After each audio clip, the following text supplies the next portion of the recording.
할렐루야, 아멘. 제가 오늘 지난주도 그랬고 제가 두 번 배신을 하는데 지난주에 누가복음 10장 하겠다고 해놓고 배신을 했고 오늘도 또 배신을 해야 될 것 같습니다. 그래서 뭐 이따가 예배가 아직 안 끝났으니까 그때 나눌 수도 있겠지만 이제 제가 이 말씀을 나눌 수 있을 때가 돼서 너무 감사한 것 같아요. 이 말씀을 나눌 수 있을 때가 돼서 너무 감사해요. 제가 저기 뒤에 방송실에 드린 거에는 없지만 계시록 말씀을 잠깐 보고 싶습니다. 계시록 22장 1절과 2절이 있습니다. 계시록 22장 1절과 2절 제가 봉독해 드리겠습니다. 또 저가 수정같이 맑은 생명수의 강을 내게 보이니 하나님과 및 어린 양의 보좌로부터 나서 길 가운데로 흐르더라. 요한 사도가 마지막으로 본 그 환상이 계시가 주님 하나님과 그 어린 양의 보좌로부터 강이 흘러나온 것을 보게 됩니다. 그 강이 수정같이 아주 맑다 그러고 그 강을 볼 때 그것이 생명의 강이라는 것을 이 사도 요한이 알았어요. 생명을 주는 강이에요. 누군가가 그 강물을 마신다면 계속 생명을 마시는 거죠. 근데 그것이 길 가운데로 흐른다고 2절에 말씀하세요. 강 좌우에는 생명나무가 있어서 12가지 실과를 맺히는데 달마다 그 실과를 맺힌다고 말하고 있습니다. 한 나무가 매달 열매를 맺히는 경우는 없죠. 그렇지만 이 나무는 매달 새 열매가 맺혀져요. 그리고 그 잎사귀들은 망국을 소성하기 위해서, 우리 개역개정은 망국을 치유하기 위해서 옛날 성경의 소성이란 말은 두 가지 의미로 사용됐어요. 부흥과 치유로 사용됐어요. 리바이벌이라는 단어도 소성이라고 번역을 했었고, 그리고 여기 계시록에 있는 이 소성은 실은 지금 성경은 치유라고 번역을 해주고 있어요. 그래서 리바이벌은, 부흥은 죽었던 자가 다시 살아나는 것이 부흥이에요. 그리고 그것은 반드시 치유를 동반해요. 그것이 영의 치유이든 우리의 감정의 치유이든 의지의 치유이든 아니면 우리의 육신의 치유이든 부흥은 항상 치유를 동반하게 되어 있어요. 하나님의 치유가 동반되지 않는 부흥은 역사상 없었고 없을 거예요. 왜냐하면 그게 근본적이기 때문에 그래요. 그것이 이 사도 요한이 봤을 때 그것이 그때 생긴 강이 아니라 영원전부터 흘러내려오는 강을 보게 됐어요. 그런데 성경에 우리가 아는 그 강이 또 하나 있어요. 시편 1편에 보면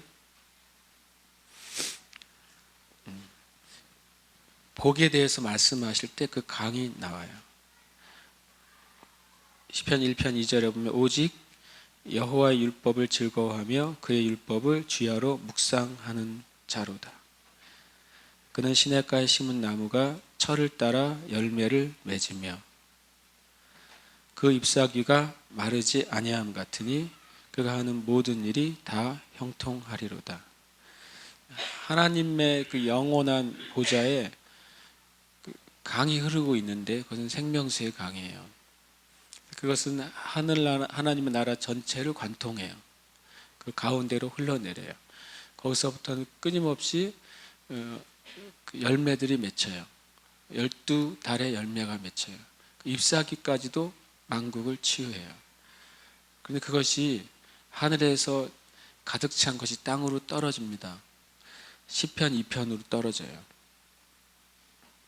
그것이 떨어져서 이 땅 가운데서 이 땅에 있는 하나님의 백성들이 그걸 경험하기 시작할 때 하늘에 있는 것을 그대로 경험하도록 주님께서 그렇게 디자인하셨어요.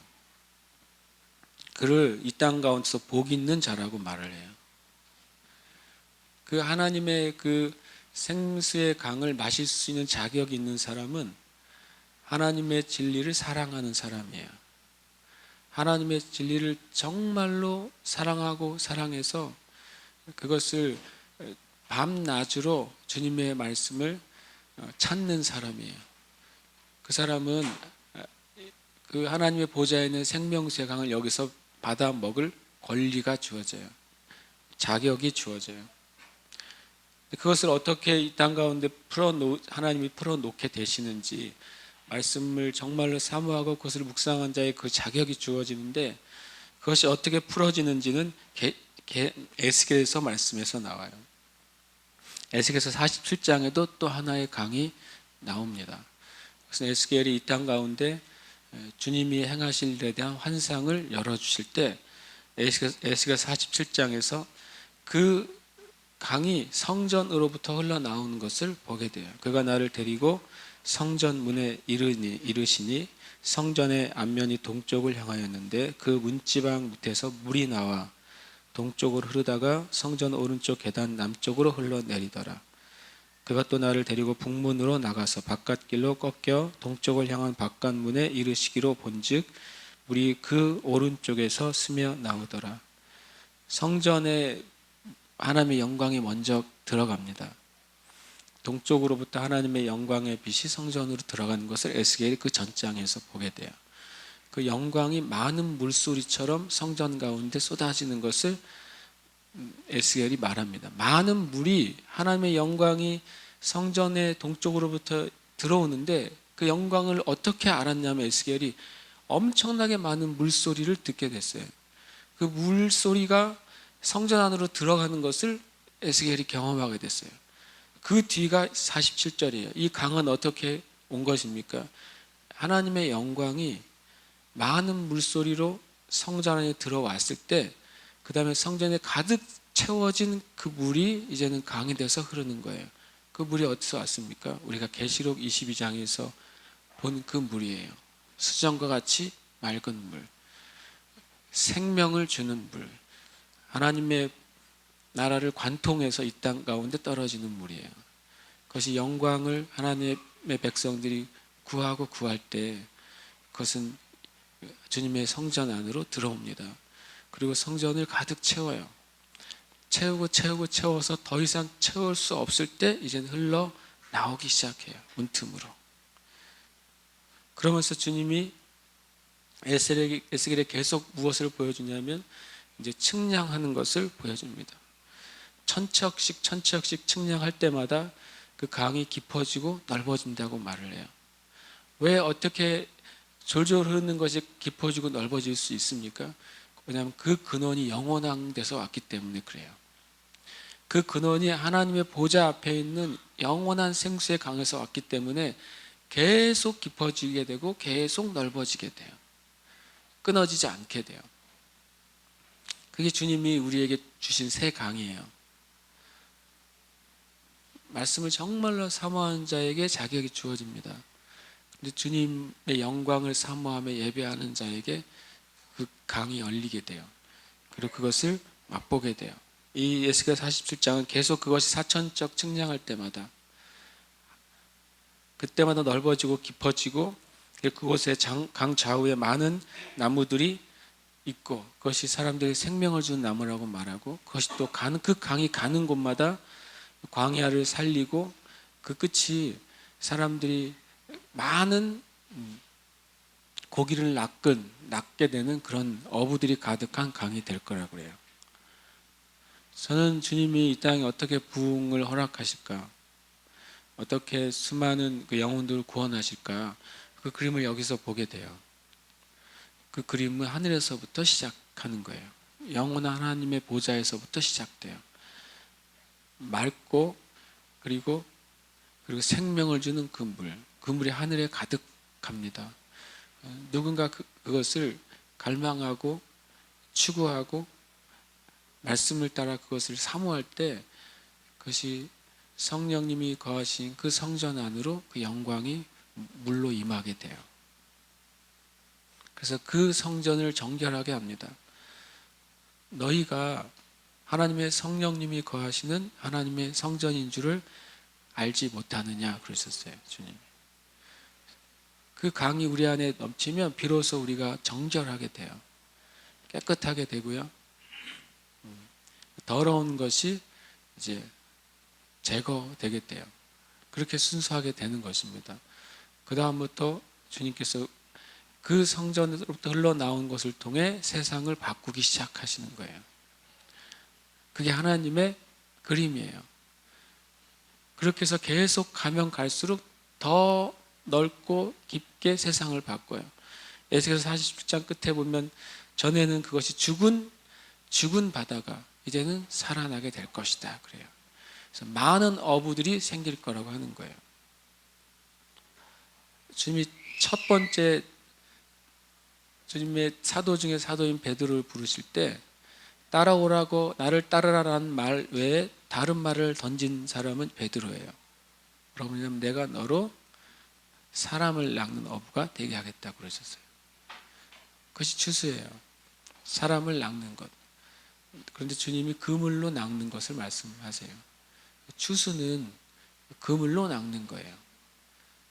그래서 추수는 혼자 하는 게 아니에요. 한 사람의 위대한 사역자가 추수할 수 없어요. 그물은 절대로 혼자 끌어올릴 수가 없어요. 특히 하나님이 주시는 추수는 더더욱이 그래요.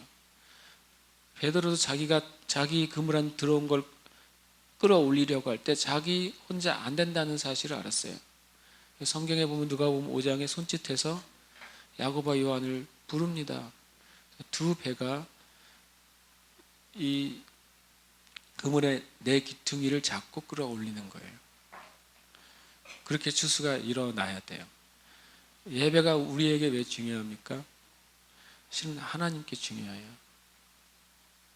우리에게 중요한 게 아니에요.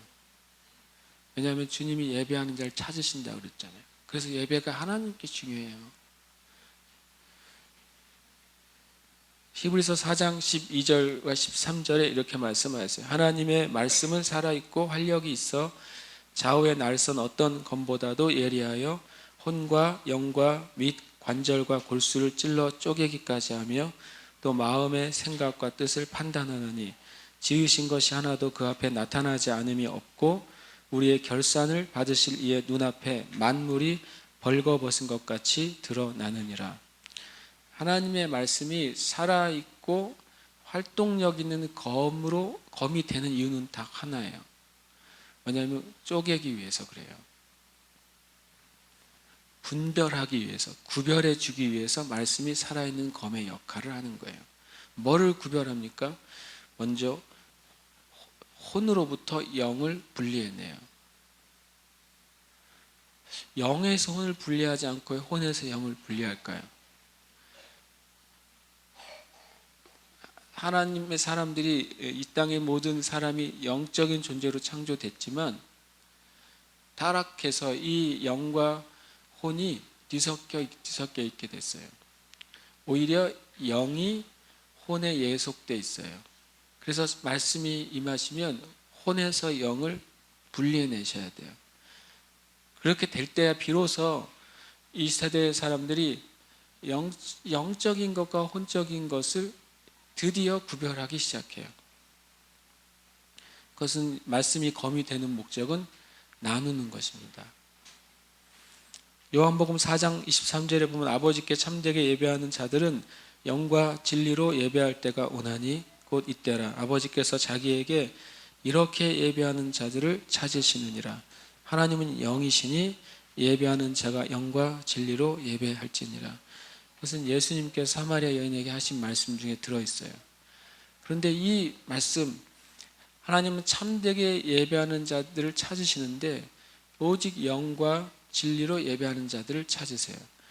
그러기 전에 일어나야 될 일이 뭐냐면 혼에서 영이 구별돼야 돼요. 그러기 전에는 영으로 예배하는 세대가 절대로 일어날 수가 없어요. 아무리 노력해도 안 돼요. 그냥 분리되기 전에는. 그것이 분리가 일어나기 전에는 우리가 48시간을 예배드려도 안 된다고요. 그래서 이 말씀이 먼저 선포되기 전에 하나님은 영과 진리로 예배하는 자들을 찾으신다는 말씀이 선포되기 전에 말씀이신 예수님 이 땅에 오신 거예요. 그래서 주님의 말씀은 계속 사람들에게서 분리하고 계세요. 주님의 메시지는 계속 사람들을 쪼개세요. 그래서 그들이 해왔던 장로들의 전통, 그들이 가지고 있던 신앙적인 모습에서 주님이 그 모습 안에서 영적인 것이 무엇인지를 계속 분리해내고 계세요. 그리고 하나님의 말씀을 하시는 거예요. 너희들이 영으로 예배드릴 때가 되었다는 거예요. 주님은 계속 그것을 분리해내고 계세요. 그들이 가지고 있던 장로들의 전통의 안식일이 무엇인지, 그것을 정말 하나님께서 원하시는 그 영의 안식이 무엇인지를 주님 분리해내세요. 그래서 그런 식으로 계속 주님은 분리하십니다. 그러나 이 땅에 많은 종교 안에 있는 이들이 그것을 거절하는 거예요. 말씀이 우리를 쪼갤 때 우리는 거절해요. 내 안에서 영적인 것이 분리돼서 명확해지는 것을 원치 않아요. 저는 제가 이 메시지를 우리 새 예루살렘 교회 나누게 돼 너무 감사해요. 받을 수 있을 때가 됐다고 저는 믿어요. 그 이유는 우리 교회 형제자매들 전체가 예배팀이 됐기 때문에 그래요. 만약에 우리 교회가 몇 명이에요? 라고 물어보면 저는 명수는 얘기 안 하고 우리 교회는 예배팀이 한 100명이에요 라고 몇 명 등록했는지 안 알려주고 그냥 예배팀이 100명이에요 이렇게 말해. 훨씬 속편할 것 같아요. 그래서 한번 어느 교회 정도 되면 예배팀이 100명 될까요? 글쎄요. 그래서 우리가 이 메시지가 받을 때가 된 것 같아요. 왜냐하면 육적인 감각과 우리 정신적인 감각이 다르죠. 우리 손으로 만지는 감각과 내 생각이 느끼는 거하고는 다르단 말이에요.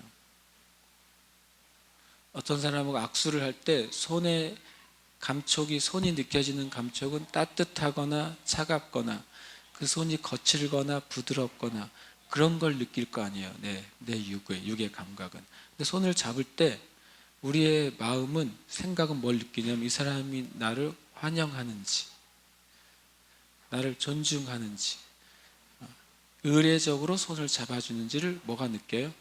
내 생각이 느껴요. 손의 감촉으로만 아니라 그 사람의 눈빛과 태도와 그거를 우리 생각이 느낀다고요. 이렇게 몸의 감각과 혼의 감각이 완전히 달라요. 근데 그것만큼 영의 감각과 혼의 감각은 완전히 다릅니다. 우리 형제 자매들 이제 그것을 숙제로 생각하고 주님께 구해야 될 때가 됐어요.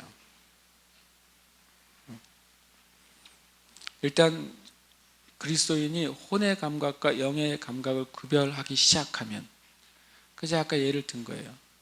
육신의 감각과 우리의 정신의 감각이 달라요. 근데 그것만큼 정신의 감각과 이 영의 감각은 완전히 다르다고요. 그것을 이해하는 그리스도인은 많지 않습니다. 많지 않아요. 그래서 만약에 주님께서 고린도서 2장에 말씀하셨어요. 하나님의 일은 영의 일인데 그 영의 감각을 가지지 않는 사람은 영의 일을 말해도 알아들을 수 없다고 그랬어요. 알아들을 수가 없어요. 누군가가 정말 영의 감각을 얘기할 때 혼의 감각 안에서 사는 사람은 그것을 거절할 수밖에 없어요. 그래서 정말 주님과 함께 동행하는 사람을 거절받는 것이 당연해요. 왜냐하면 예수님은 끊임없이 거절받으셨어요. 주님이 이렇게 말씀하셨어요. 내가 하늘의 일을 말하는데 너희가 어떻게 알겠느냐 그랬어요. 하늘에 올라갔다 내려온 자가 아무도 없는데 내가 하늘의 일을 말해도 모르고 땅의 일을 말해도 모른다고 그랬어요.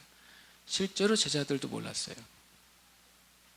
성령님이 오셔서 주님이 하신 말씀을 조명해 주시고 생각나게 하시고 깨닫게 해주시고 풀어주실 때야만 알기 시작했어요. 그것은 제자들에게만 일어날 일이 아니라 우리에게도 일어나야 돼요. 그러면 혼의 감각과 영의 감각을 어떻게 구별할 수 있냐고 물어보실 거 아니에요.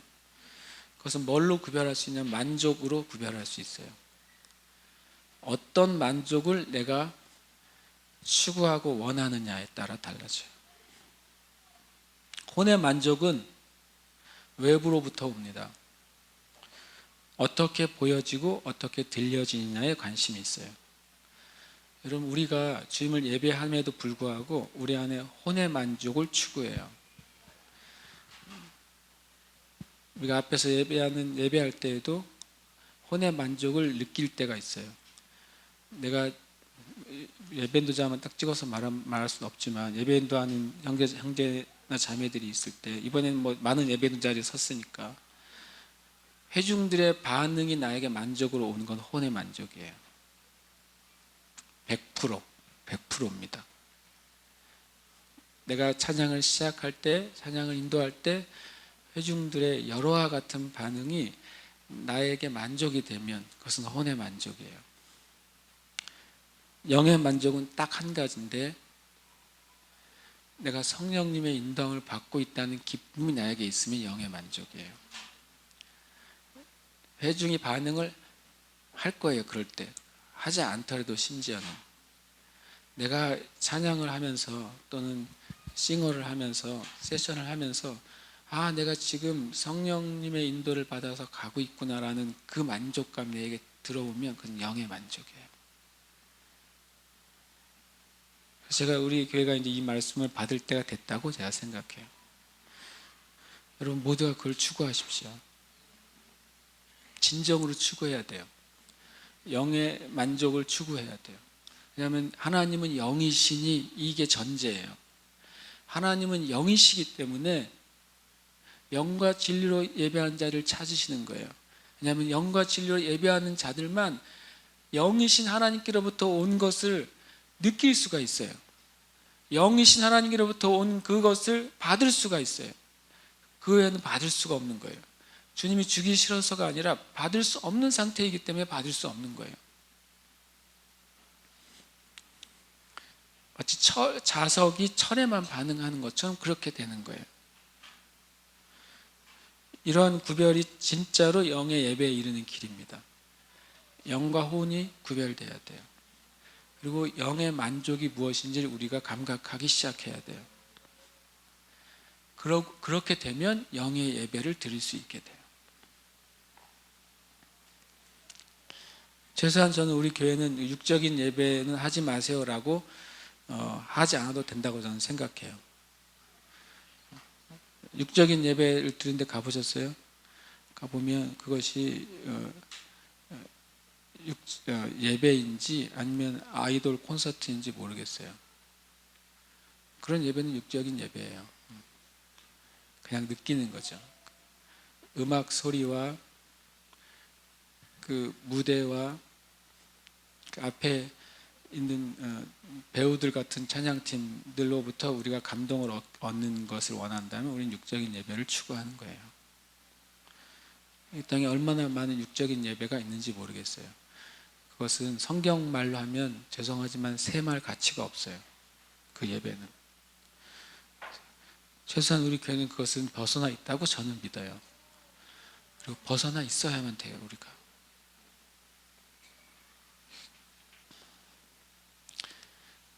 영의 예배와 혼의 예배를 계속 이제 나누고 싶어요. 영의 예배는 우리가 영의 예배를 드리고 있다고 할 때 저는 찬양팀을 기준으로 말할 거예요. 우리가 다 찬양팀이 됐으니까.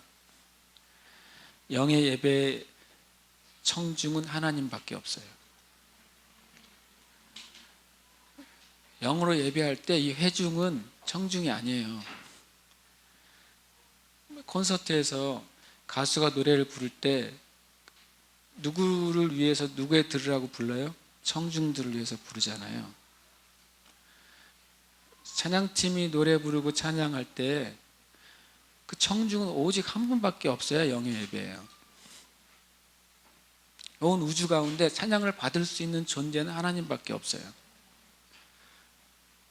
제 말이 맞죠? 성경에서 말하고 있는 게 그거죠. 그게 영의 예배예요. 예배드리는 예배팀이든, 그러면 같이 있는 회중은 뭐냐는 거죠. 회중은 예배팀들이 유일한 청중이신 하나님 앞에 먼저 앞서가는 거예요. 그리고 청중은 함께 그 예배팀과 함께 따라가는 거예요. 그게 영의 예배예요. 앞에 구름기둥과 불기둥이 있잖아요. 구름기둥과 불기둥을 누가 먼저 보고 가요? 법궤가 먼저 갑니다. 제사장의 것을 어깨에 메고 갑니다. 그들이 예배팀이에요. 대상은 오직 구름기둥과 불기둥으로 임하여 계신 하나님인 것이죠. 그리고 이스라엘 전체 회중은 법궤를 따라 함께 하나님께 가는 거예요.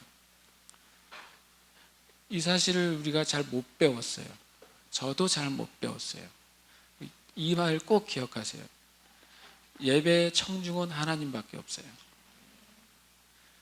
이 자리에 한 명이 있든 만 명이 있든 100만 명이 있든 상관없어요. 예배를 받을 수 있는 분은 오직 하나님 한 분이에요. 그래서 우리는 언제든지 보좌 앞에서 예배 드리는 거예요. 언제든지. 그게 영의 예배예요. 혼의 예배는요, 청중이 하나님도 되고 회중도 돼요. 그래서 둘 다 신경 써야 돼요.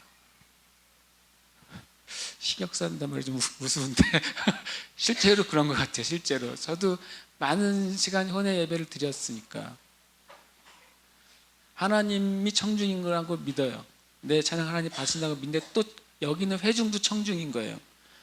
그래서 회중의 반응이 시큰둥하면 머릿속에서 찬양하면서 빨리 이걸 리듬을 어떻게 바꿔야 되나, 곡을 바꿔야 되나 그 생각이 계속 돌아가요. 실은 뭘 바꿔야 돼요? 청중이 하나님이면 태도만 바꾸면 돼요. 내 태도만. 내 마음의 전심인지 아닌지만 확인하면 돼요.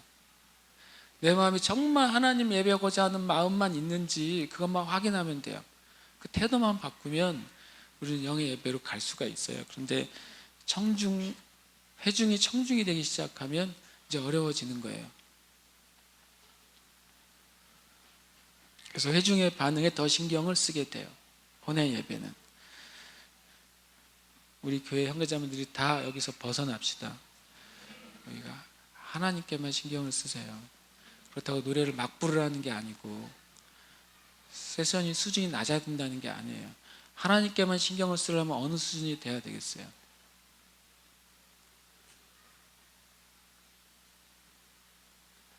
영국 왕실에서 연주하는 연주팀은 어느 수준이 돼야 되겠어요?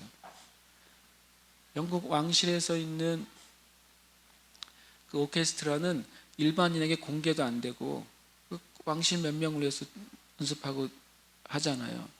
근데 그 수준이 세계적인 수준이죠.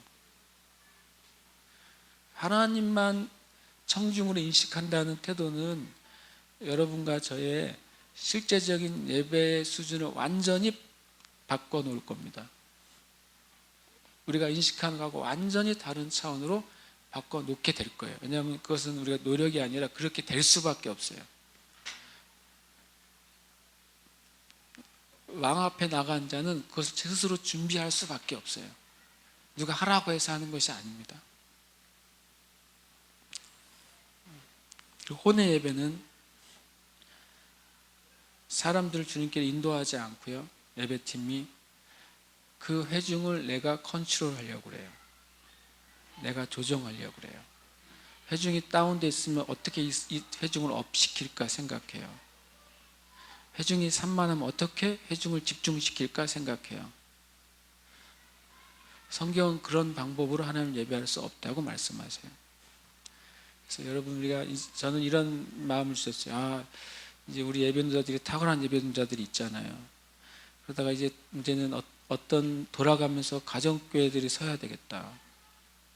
주님 앞에 가정교회가 다 앞에 와서 주님을 예배한다는 예배팀이 돼야 되겠다. 이런 마음이 막 생겨요. 그럴 때 미리 말씀드려요. 회중을 컨트롤하려고 하지 마세요. 성령님의 인도를 추구하세요. 왜냐하면 성경에 이런 말씀이 있어요. 에베소 2장 18절에 이는 그로 말미암아 우리 둘이 한 성령 안에서 아버지께 나아감을 얻게 하려 하심이라. 이것은 한 세 사람의 모습을 보여주시면서 한 세 사람도 한 세 사람이 되는 것은 목적이 아니에요.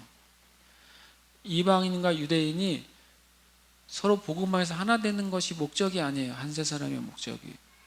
같이 만나서 예배하는 것도 목적이 아니에요. 목적은 이렇게 되어 있어요. 성령 안에서 아버지께 나아가는 게 목적이에요. 그러면 아버지께 나아갈 때 성령 하나님만이 서로 다른 회중을 하나로 만들 수 있는 분이에요. 성령 하나님만이 이렇게 각자 흩어져 있고 찬양에 반응하지 못하는 회중을 성령 하나님만이 이것을 하나로 모아서 하나님께 나가게 할 수 있는 유일한 분이에요. 그래서 예배 인도자나 찬양팀은 청중을 컨트롤할 필요가 없어요. 성령님의 인도를 추구하면 성령님이 모으실 것입니다. 찬양 안으로 하나님의 회중을 모아서 같이 하나님께 나가게 해주시는 분은 성령님이에요. 예배는 철저하게 성령 하나님의 인도를 받아야 돼요. 우리는 그렇게 예배할 거예요. 여러분은 혼자 예배할 때도 그렇게 예배하세요. 주님 앞에 있는 거예요. 우리는 그냥 회중 예배할 때는 훨씬 더 좋죠. 훨씬 더 큰 은혜의 강한을 우리가 같이 뛰어들 수 있으니까 훨씬 더 좋아요. 훨씬 더 은혜가 있고 훨씬 더 주님 많이 부어주실 거예요. 그래서 같이 예배드리는 예배가 얼마나 좋은지 모르겠어요. 정말 가사 중에 뭐 한량없는 이런 표현들 많이 나오잖아요. 평소에 우리 안 쓰는 표현, 찬양 가사에 나오는 정말 한량없는 주님의 은혜예요. 왜냐하면 하나님의 그 영원한 생수의 강, 한량없는 곳으로부터 흘러오기 때문에 그래요. 제가 기리키스탄 갔을 때 비슈켑이라는 호수를 갔어요. 호수 사이즈가 가로 200km, 세로 60km더라고요. 바다 같아요, 바다. 더 재밌는 건 그 호수가 다른 데로 물이 안 빠져나가요. 그냥 고여 있어요. 증발한대요, 계속. 증발하는데 안 썩는데요. 아주 조금 0. 몇 프로의 염기가 있대요. 근데 계속 증발하고 계속 고여있는데 썩지도 않고 계속 물이 가득 차냐면 그 만년설로부터 물이 흘러내려오는 거예요. 계속. 그 나라는 비가 잘 안 온대요. 저희 갔을 때 비가 좀 왔거든요. 그게 굉장히 많이 온 비래요. 제주도에 그만큼만 오면은 뭐 그냥 맞고 다닐 텐데 그게 굉장히 많이 온 비라고 저한테 그러셨어요. 비가 안 오는데 물은 엄청나게 많은 나라죠. 그냥 만년설로부터 계속 흘러내려오니까 계속 물이 흘러내려옵니다. 찔끔찔끔이 아니라요. 큰 개천 같은 물이 계속 흘러내려와요. 계속 그 호수를 채우는 거예요. 그 호수는 계속 날 증발하고 사람들이 사용하고 그래도 계속 그만큼 차 있어요. 참 제가 그래서 그냥 이 모델을 이 땅에 있는 모델이구나 제가 생각을 했어요. 샘솟는 것도 아니고 하늘에서 내려온 물이 거기를 채우는 거예요.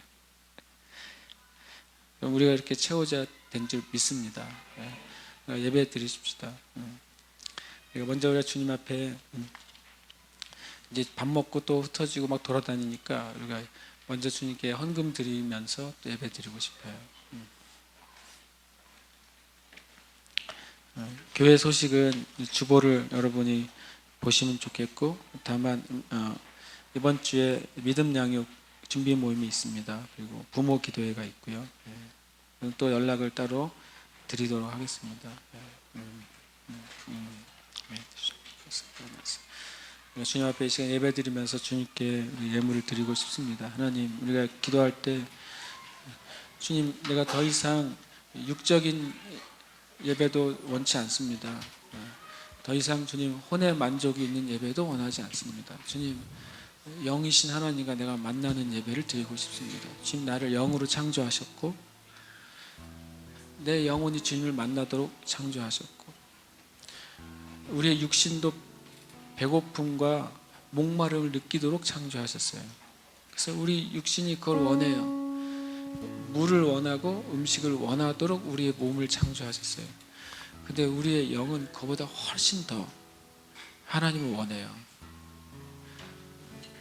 원한단 말이에요. 그래서 우리는 심지어는 우리끼리 기도해야 될 것 같아요. 주님, 내가 하나님을 얼마나 원하는지 알려주세요.